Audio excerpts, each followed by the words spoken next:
वो हमेशा ऐसे बोलते हैं और फिर बेइज्जती करवा के चले जाते हैं। क्या कहेंगे आप?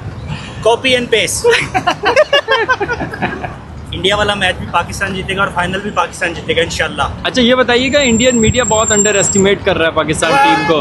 वो हमेशा ही ऐसे करते हैं। पेपर पे आपको तो ऑस्ट्रेलिया सबसे अच्छा, उनका काम ही है, फिर पता चलेगा व्यू के लिए। फिर पता है पाकिस्तानी फिर उधर जाके देखते हैं, उनको व्यू चाहिए बस। अच्छा तो क्या लग रहा है आपको, कौन पाकिस्तान की तरफ से अच्छा परफॉर्म? साहिब मयूब बहुत अच्छा प्लेयर है, सब ज़्यादा फरहान बहुत अच्छा प्लेयर है, सब अच्छा खेल रहे हैं। जो इंडियन मीडिया जो कह रहा है कि ए टीम भेजनी चाहिए थी, कोई मुकाबला ही नहीं है, ये समझ हमेशा ऐसे कहते हैं। 2021 में भी उन्होंने ऐसे ही बोला था, अभी 2023 में भी ऐसे ही बोला था जब एशिया कप हुआ था इधर दुबई में। वो हमेशा ऐसे बोलते हैं और फिर बेइज्जती करवा के चले जाते हैं। क्या कहेंगे आप? Copy and paste.